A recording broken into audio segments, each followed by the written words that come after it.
Hello, and welcome to Your Art Sucks, a podcast dedicated to helping artists create better art. And this is episode 10, Nature's Way, Second Law, and Entropy.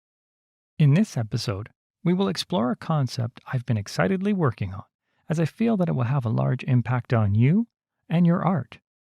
It's based on a law of nature that, if mastered, can bring your art to another level of engagement, not to mention the positive impact it will have on the artist. Before I get into the artists on this episode, I want to notify all of you that this is the final episode of Season 2. 2 whole seasons completed. Wow. It's been amazing to think that just 5 months ago, I started this podcast with no set idea on where I was headed. I didn't know how many episodes I was going to do, and I had no idea if anyone would even listen. I had no idea anyone would be inspired by it. But because of you, I've seen this project become number 1 over 20 times in the US iTunes Arts chart, and even reach as high as number 10 in the overall charts, with over 250 positive reviews. Beyond these numbers, which are humbling to say the least, I've been overwhelmingly inspired by the number of talented people I have interacted with. It's so fulfilling to know that the art community is supportive of each other and of this podcast. I couldn't ask for better listeners. One thing I've heard from you all is that you want to continuously improve your creative process in an effort to produce more engaging art. And in that regard, I can completely agree. I, too, want my work to be the best that I can produce, and ultimately, I want the time you spend with me to be of high value for you. I put a lot of effort into this show to keep the content interesting and relevant, as I'm plagued by the thought of wasting your time. And hopefully, I will continue to earn a place in your day as we move into Season 3. All right, let's get to the show. So as I mentioned in the opening, I've been working on a concept regarding natural law and its potential use in art. Throughout this episode, I'm going to get deeper into the idea and provide examples of artists who have demonstrated aspects of this law in their art. Now, it must be noted that, as far as I'm aware, only one of today's artists had any notion of this law as it related to his work. To be forthright, this artist's thoughts were the spark of my concept. His words began my efforts to bring to life this idea and hopefully allow all artists to benefit from its usage. Okay, I believe I've teased enough, right? I know you're thinking, what precisely in the hell am I talking about? And I'm ready to answer that, but first there are a couple things you need to know. 1, while it will become blatantly obvious as you listen to this episode, it must be stated that I am not a scientist. I do not pretend to fully understand the laws I'll be talking about, but I believe I'm versed enough to entertain them for the sake of my concept and this episode. 2, if science isn't your thing, and you feel like this episode may not be right for you, you couldn't be more wrong. While I will talk about some science, it will be far from boring, and the potential net gains from listening far outweigh the minute level of boredom you may experience. But I promise to do my best to keep it lively. And finally, 3rd, if you find this concept of use to you, please reach out to me and let me know, as I truly believe it has real value in your creative process and equally important in your life. All right, with that out of the way, I can tell you now that at a high level, my concept is this. I propose that if an artist masters his or her understanding of the second law of thermodynamics and entropy as it applies to the involvement of energy, their work will be fully realized and will naturally propel the viewer to engage on a deep and meaningful level. Sounds simple, right? No? Do you know what the hell I just said? Or maybe you do have a notion of what I may mean, but you still think I'm talking out my ass. Well, you may be right on both counts, but I would ask that you please hold off on your final opinion until the end of the episode and the full concept has been detailed. Now, in order to move forward, I must unravel the concept a bit further. To do so, let's start by talking about what exactly is the second law of thermodynamics. In very, very general terms, the second law states that the level of disorder in the universe is steadily increasing. And unless acted upon, open systems tend to move from ordered behavior to more random behavior. Or, to put it in a more real way, the universe is moving from order to complete disorder for the sake of nullification of useful energy. Now, I can hear most of you saying, what? All right, let's put it in a way that maybe makes more sense. Basically, the universe wants everything to be at one level, a sort of state of equilibrium. For example, it wants to cool that hot frying pan back down to normal room temperature. It also wants to warm that glass of ice back up to room temperature. While these are minute instances, we have to realize that this law is in effect on every single thing in existence. And, very importantly, the law's eventual endgame is to break everything down to this midpoint. On a very personal level, our own bodies, because they are open systems, will eventually succumb to the second law and break down to their most exhausted parts through the natural dissipation of energy. The reason why this doesn't happen right now is because you have systems that prevent your atoms from losing their organization. These systems require energy to keep you together. That's why you eat, you breathe, you drink, and so on. It's all in an ultimate game of one-on-one with an opponent you can't beat. The hard truth is that you and everything you know will eventually become disorganized enough to be 100% exhausted of all useful energy. Now, are you still with me? I hope I haven't bored you or driven you to sadness with all this talk of decay. So believe me, it gets better. So now that you have some idea of the second law, what does entropy have to do with it? Well, this is easier to understand.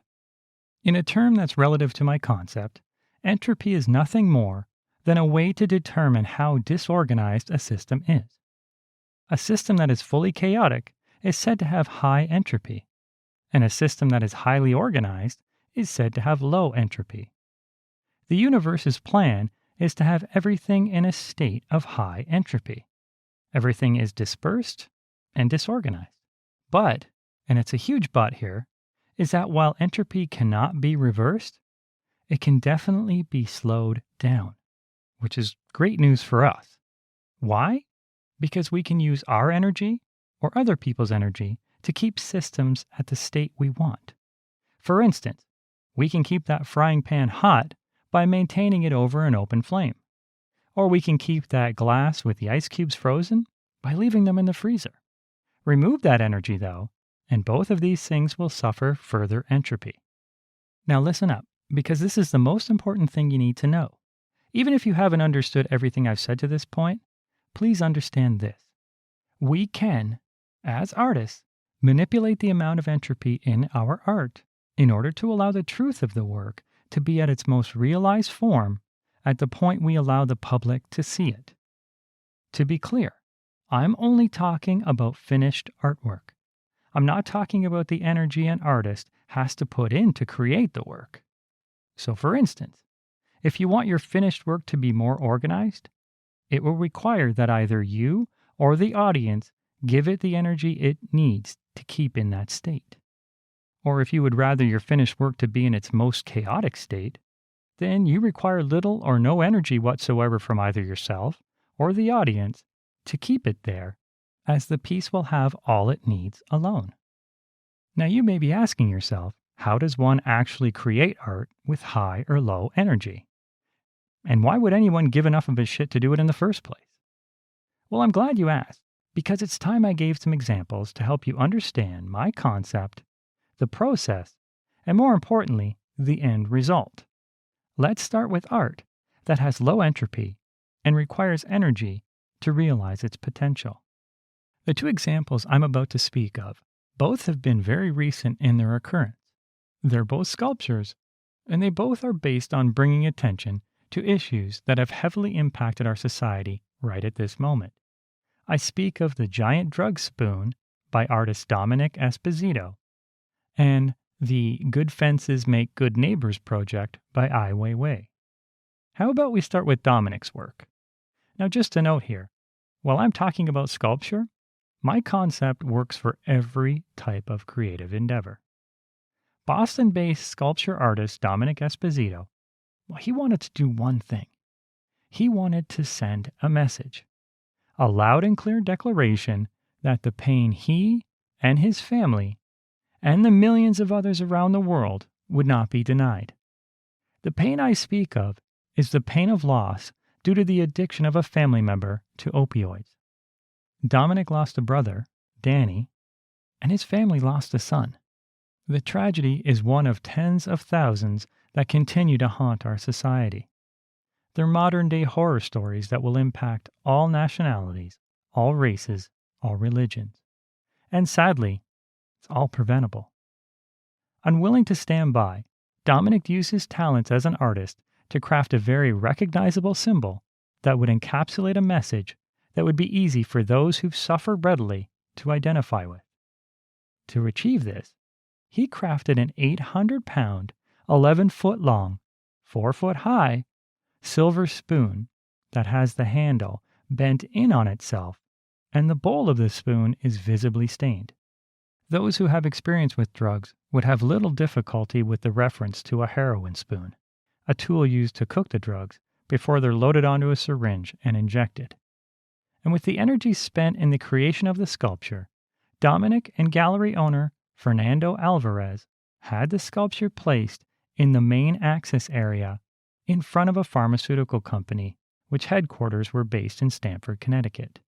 The company, Purdue Pharma, is at the center of a storm of controversy. Several U.S. state and local governments are suing them for allegedly using deceptive marketing to boost sales of its opioid painkiller, OxyContin. The company has been blamed for helping fuel addiction and the opioid overdose deaths. Of the sculpture, Dominic says this: "The spoon has always been an albatross for my family. It's kind of an emotional symbol, a very dark symbol for me. This is just a movement for accountability," he said. Percocet and OxyContin are still all over the streets. Nothing's changed. People are still dying. It's also a calling for the federal government to step in and do something. Now listen to what the artist said when he referenced the sculpture. He said it's a calling for the federal government to do something. The very nature of the sculpture is that which is highly organized, and it contains low entropy, and demands that the viewer expend energy to keep the sculpture in its intended state. The sculpture needs viewers to react and take action for it to achieve its intended goal. If no one recognizes the symbolism, or if no one takes action to demand change, the piece loses its cohesiveness and begins to unravel. Chaos begins to slowly strip away the pure focus of the piece, and ultimately, the once clear message is lost. Conversely, though, if this sculpture were to be realized, and the energy it requires fulfilled, then it has the potential to remain highly organized, highly focused, and contain nothing but the pure message of change the artist intended. It could, if enough energy was emitted, become hot enough to ignite a movement towards justice, like the pan left over the open flame. In the case of this sculpture, two types of energies did have an impact on it. First, the media came to the event, they took pictures, they interviewed Dominic, and wrote about his story in the many forms of media available. This was useful energy, the type needed to sustain the organized form of the sculpture. But in rapid reaction, a very useless type of energy acted upon the sculpture and robbed it of all structure. The police were called, and they quickly removed the sculpture from public view and charged the gallery owner, Fernando, with several ridiculous violations.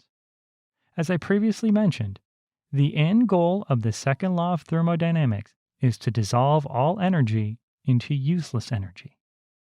While it will take billions of years to achieve this on a universal scale, it was very quick to achieve this on this sculpture. The second example of low entropy work comes from Ai Weiwei, the political artist from China who currently lives in the U.S. Weiwei has decades of experience working in multiple mediums to craft artwork that is highly organized and focused with laser-like precision. His work, critical of the Chinese government, has been very successful and amassed enough energy to have him beaten and imprisoned, which, in his eyes, was a measured consequence attributed to the level of energy his work drew in. In basic terms, his work was having the intended impact. Like all of his art, energy is absolutely necessary for the truth to be realized. And when Weiwei wanted to bring more attention to the recent conflict of immigration the U.S. is currently embroiled in, he knew these new pieces would be no different. Using the same metal security fence that is used along the border wall, Weiwei created 3 different sculptures and placed them in selected spaces around New York City. Weiwei said of the sculptures to the media, "Fences and territory have become an even more urgent topic for everyone to take notice of, especially in the U.S." Again, we hear the message of the artist who speaks that energy be given to the artworks in order to bring about its message and purpose. The pieces themselves are differing from each other and allow public interaction, but in various ways. But out of the 3, there's one sculpture that I believe is the better example of my concept. Located in the Doris C. Friedman Plaza at the southeast corner of Central Park, the piece is circular at its base and has a metal security fence rising over 20 feet up that eventually rolls inward on itself, creating an open tube in the center of the work. And within these walls is a space where the viewer can walk around the center, but completely surrounded by a metal fence. There are turnstiles that mark the access point, but the purpose of the piece is to trap the participant into feeling a loss of freedom. To have the participant see the city around them, smell the air and feel the wind, but not be allowed to go beyond the wall that surrounds this piece, is what was intended. As a sculpture with a message, it's a very well-conceived piece. It's highly organized, low entropy, and very reliant on external energy source to achieve its full potential as a statement piece. Like Dominic's giant spoon, if no one were to go through the turnstile and experience the enclosing feeling in the way that the artist intended, then the sculpture becomes nothing more than a pretty gold birdcage. The universe acts on the art, dispersing the intent of the piece outwards to a state of useless energy. But if the New Yorkers who pass by the piece, if they supply their energy to the cage and bring the message of it to life as it impacts their freedom, then maybe, just maybe, they would be inspired enough to add their voice to the chorus of people who are trying to enact change. So there we have 2 examples of art in which useful energy is completely necessary to power the piece and have them echo the artist's original reason for creation. It's as if these pieces only exist to draw energy, a very one-way relationship with the audience. And without that relationship, the art suffers completely from the second law. As we have already heard, art that is considered low entropy is work that requires a high level of audience engagement. Their energy is needed to bring the voice of the art to life. Without their involvement, the piece becomes useless energy really quickly. On the other side of the scale, we have art that requires little direct involvement from the audience. These pieces are closer to the end game of the second law. But, and this is an important but, they still contain some semblance of organization, however slight. Whatever the level of organization, this type of art only requires the audience to view the work to understand its intention. This is the most basic interaction any art can ask for. The work itself contains all the energy it requires to sustain itself. As we know, the universe will eventually turn this work into useless energy. But the speed at which it will accomplish this is glacial. So how about some examples? In an effort to keep the examples the same, I will continue to use the medium of sculptures. I believe it will help with understanding the point. So from the 1960s to the early 1970s, a group of American artists challenged what they perceived to be a rigid world of art at the time. They turned away from the city-based, gallery-centric art economy and physically went off into the desert to create their art. Using natural materials, most of them using the earth itself, they manipulated it to suit their desire to create a more intimate and engaging experience. While some would categorize it as land art, the movement would not be confined to such limiting terminology. The two works I will be highlighting from this period are the Spiral Land Jetty by Robert Smithson and the Lightning Field by Walter de Maria. In Robert Smithson, we find a very influential figure in starting this movement. And while Robert did start the formal route of going into galleries, in which he was very successful, he was acutely aware of how this environment impacted the voice of the art he created. Viewing the limitations that were inherent in the clean aesthetics of galleries, Robert found the work he needed to be best served in natural or formerly natural states that had been corrupted by construction. Robert also understood entropy. His numerous writings on the subject were the starting path for me that led to the eventual concept I'm talking about today. He knew of the constant nature of thermodynamics and its effort to reduce everything through dissipation and decay. He was a very active participant in using entropy in his art, and, to me, his work of the 70s, basically the Spiral Jetty, was the culmination of all he had learnt. Built on the northeastern shore of the Great Salt Lake near Roswell Point in Utah, this structure is entirely made of mud, salt crystals, and basalt rocks. The Spiral Jetty forms a 1,500-foot long, 15-foot wide, counterclockwise coil jutting out from the shore of the lake. It's a sight to behold for sure. And as with the other previous mentioned sculptures in this episode, I will put images of all of them in the show notes at yourartsuckspodcast.com. As I mentioned in the opening, the energy required to make art is not included in this concept, for the simple reason that art cannot be created out of nothing. So the act of creation, well, it does require energy. It's an inescapable fact. But we have to note that to create art on a massive scale, the types that Robert did, an enormous amount of energy was expended. A construction crew was hired, and they were able to move over 7,000 tons into the lake in a total of 9 days' work. So now you may be asking yourself, well, if he put so much energy into it to manipulate the earth and move it into an organized form, how does it qualify as high entropy? How is it low energy? Well, to answer that, one must understand the purpose of the piece. And in Robert's vision, he wanted a work of art that visually represented a serene state that required nothing from the viewer except to witness the decay. As the days pass, this work of art will be acted upon by the environment.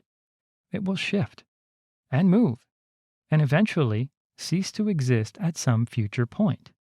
No energy is required from the audience to have this happen. It's as close to high entropy as you can get. The message is abundantly clear in the least organized way. Robert is basically showing us what happens to organized systems that at one time had a great amount of energy put into the manipulation of their shape, which was the creation of the spiral. But that energy ceased, and the piece is now a passive participant in the second law. And that's exactly what he wanted.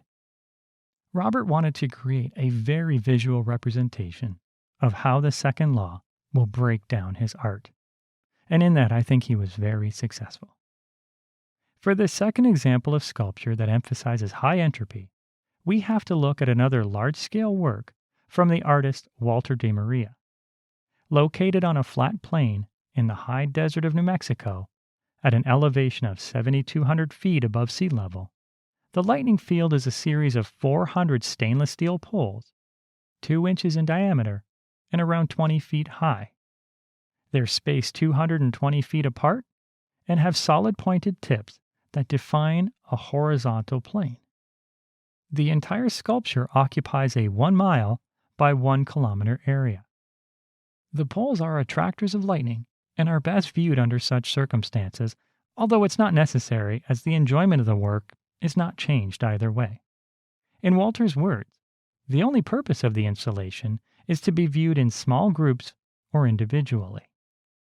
The piece exists only to be acted upon by the forces of nature alone. As with Robert's work, it's a testament to the second law in that it exists in a state that is as close to high entropy as possible, but still retains enough useful energy as to be an experience for the viewer. As you may be understanding, high entropy work is akin to evoking a state of peace in the viewer.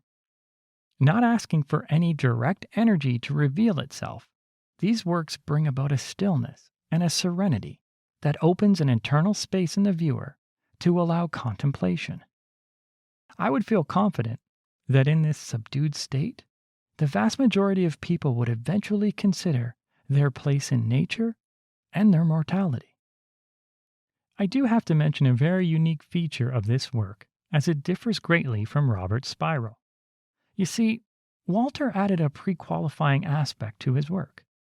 To see the lightning field, one must expend some energy in following the required steps to get to this installation.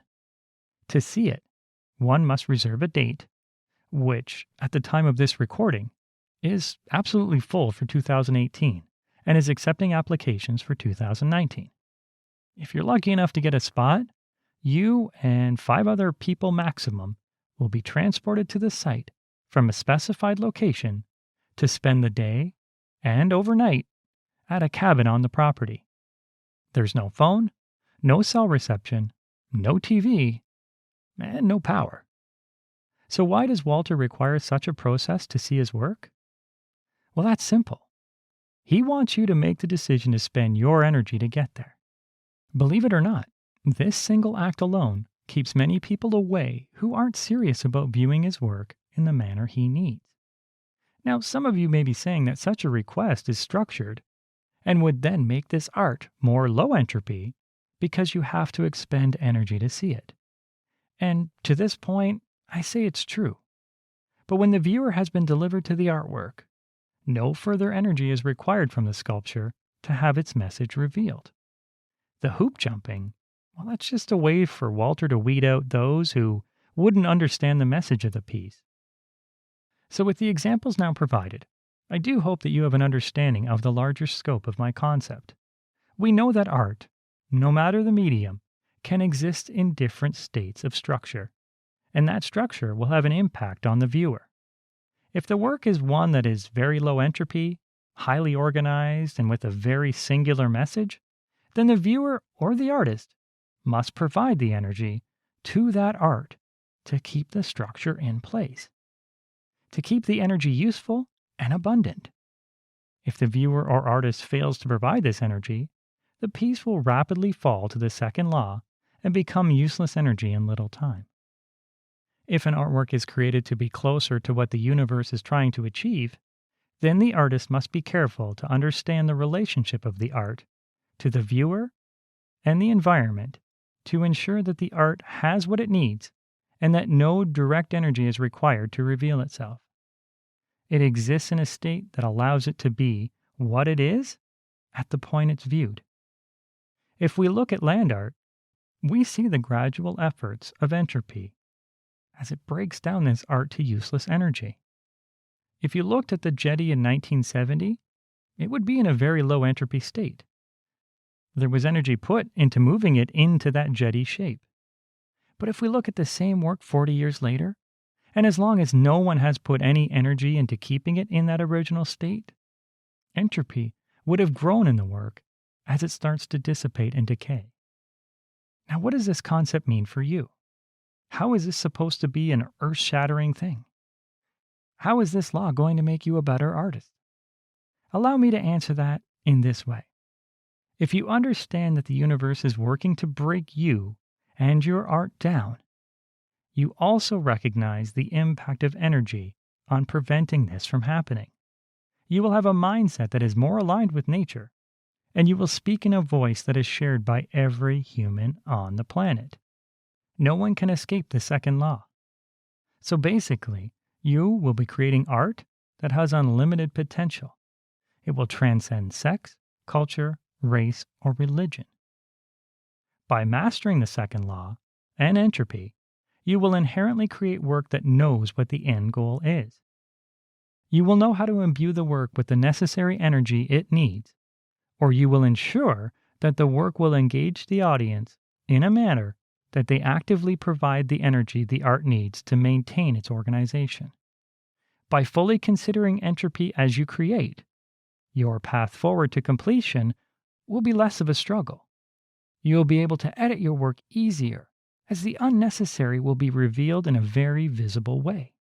Your doubt about the finished piece, well, it's going to be lessened because you know what the viewer will be required to do, and your work will push them to do it.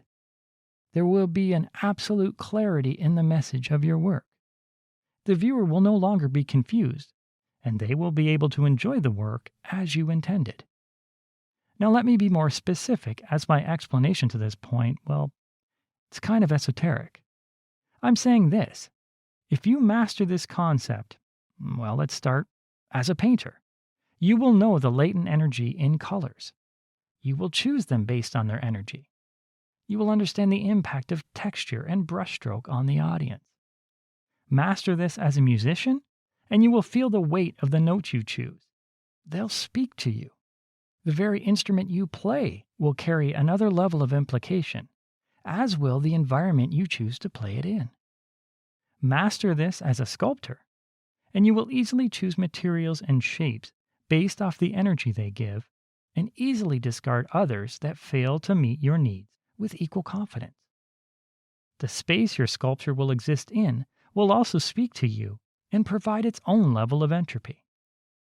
Master this as a writer, and words will immediately show you the power they carry. You will know how active and passive voices resonate with your work.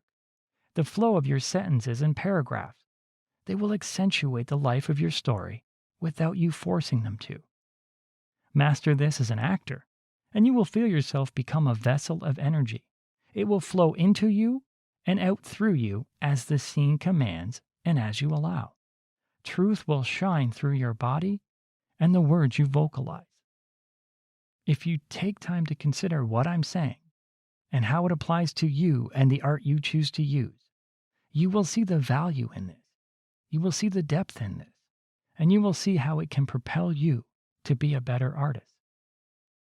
The final aspect of mastering this concept is very beneficial to you as well, as you'll be able to determine the impact of second law on your art as the years move forward.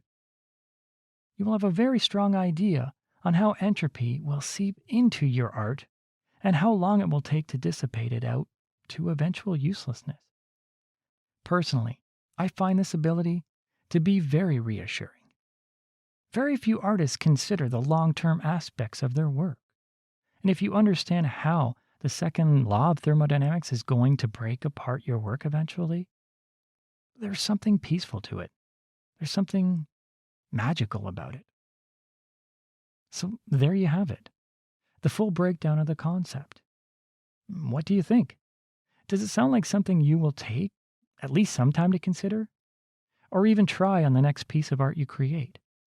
Perhaps you think I'm completely daft, and this thing just doesn't make any sense to you. Either way, I want to thank you for at least entertaining me throughout the entire episode. I believe that what I've talked about on this episode has real value, and I know Robert Smithson did as well. It's very tragic that he died in a plane crash at such a young age, as who knows how far he would have been able to take the impact of this on the world of art had he lived. Now, stop listening to me, and make sure the energy you're spending on creating art isn't used to create useless art.